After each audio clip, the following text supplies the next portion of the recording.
New goaltender in net for the Edmonton Oilers in Game 2 of the NHL season following the opening night loss against the Calgary Flames. Calvin Pickard will start for the Oilers against the Vancouver Canucks. Hey friends, welcome aboard the Dolynny TV. Glad to have you along for the ride here today as we get the pregame version, I guess is what we'll call today's edition, up and ready to go for the Oilers Canucks Hockey Night in Canada nightcap. 8 p.m. Mountain Time puck drop as the Oilers look to try and gain a foothold here in the NHL season, or with a bad performance risk the same old start we've had over the past 2 years. So we'll see what happens here, of course, and that will remain to be seen based on every single factor there is. But there are some talking points like Calvin Pickard, like Stuart Skinner, like Evander Kane, like the lineup staying the same. So we should dive into that here in a matter of seconds. If you are new to the channel right now,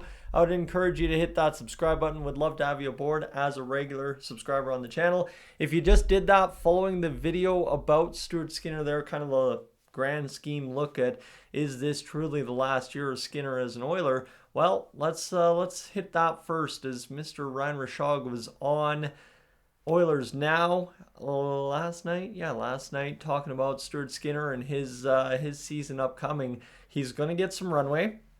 Like I said, he's not out of runway. He's running out of runway with an Edmonton Oilers club that is running out of runway themselves to win a Stanley Cup. You got 3 years to get the job done, or you are truly, everybody thought it was this time. No, the next time is where you're truly facing down Connor McDavid leaving. So what that means to me is that, well, with Stuart Skinner, he's got pretty much as much time as the Oilers will give him. Not unlimited, but as much time as the Oilers are willing to give him, according to Ryan Rishaug, to prove that he is not going to be the same old guy come game 1 of the Stanley Cup playoffs.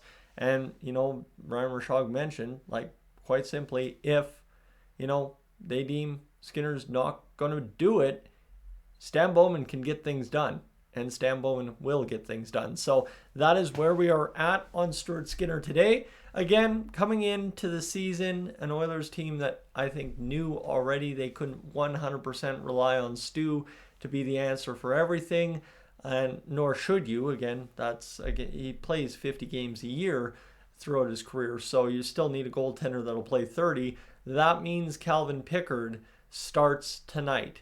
And for Pickard, obviously a well-earned start. He had a performance in the playoffs that was unbelievable at times. So, he was a bright spot for a team that needed a bright spot when he came in.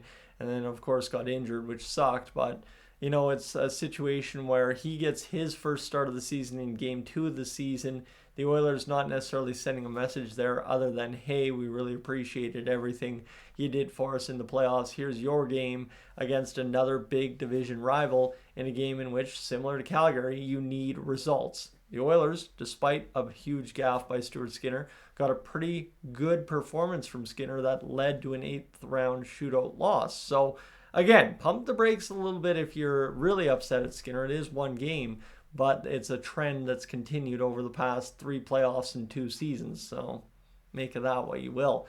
Now with Calvin Pickard coming in, this is an obvious you need to get a game for the Edmonton Oilers and Pickard. Both sides of the equation have to be good here, or all 3 sides, offense, defense, goaltending, because for the Oilers in that game against Calgary, there were some things that maybe didn't fully play out as well in front of Skinner. So, if you have a better result here tonight, you have a better start to the season than you have the last 2 years, and all of a sudden things kind of settle down in Edmonton and we can start running away with what'll be a couple big road trips here over the next few weeks, what'll be a lot of big games early on in the season as we try to get to about that, I think it's mid-December, where all of a sudden the home schedule really starts hitting into the categories where you can start winning some more games at home and start building the lead in the Pacific Division. So it's kind of one of those nights where, again, same with Calgary, you want to send a message, but you're going to be in tough because Calgary's a scrappy team and Vancouver just beat Calgary 5-1. So welcome to it. I'm sitting here talking about how Calgary's a playoff team, how Dustin Wolf's a Vezina candidate this year, and then they let up 5 the next night against the Canucks on a back-to-back. That said, Dustin Wolf also started back-to-back games, and whatever you want to say there. I don't need to make excuses for another team's goaltender. But Evander Kane is on the other side of this equation for the first time in the Oilers Canucks history. And Kane, who I think is a guy that, yeah, he can make a lot of difference, but the Oilers will, as other teams had to, capitalize on Evander Kane's mistakes. And what I mean by mistakes, we all know the guy is prone to go into the penalty box. So, let him play a little over the line where he gets called, because Evander Kane is one of the most watched players by the referees in the NHL. We saw that in the Stanley Cup final for a second year here. And of course, for the Oilers, we have a pretty deadly power play. Tomashik could score his first NHL goal here tonight if all goes according to plan. So, yeah, we could really do some damage if we just stay within ourselves, right? The offense, I think, a little bit as well, has to get a little less frustrated. You saw it towards the end of the game against Dustin Wolf. They were throwing everything, and he was saving everything. Again, it's great we're shooting everything. We just have to just maybe not get as frustrated, right? Don't fall into patternistic shots.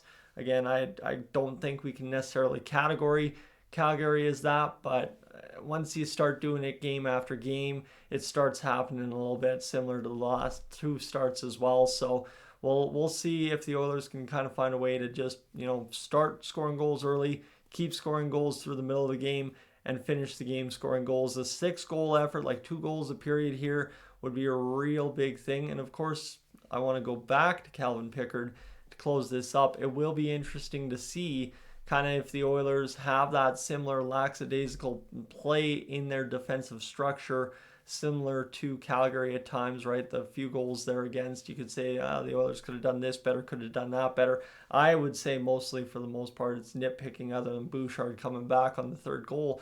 But you could also say, hey, if the Oilers don't do that against Pickard, again, it goes to prove the old theory now over the past year and a half, 2 years, that the Oilers just simply play better because they have the old word I used a lot in that 21-minute video the other night, confidence in front of Calvin Pickard that he's going to get the job done. So we'll stay tuned. Like I said, it's a huge game for Calvin Pickard tonight. It's a huge game for the Oilers. A loss here sends you into a bigger frenzy than we already are in, right? I will tell you, you win that game in a shootout against Calgary. All of this hype, all of this emotion that we've seen about goaltending in Edmonton probably isn't there, because you just won the game, and that's enough to shut up a lot of people.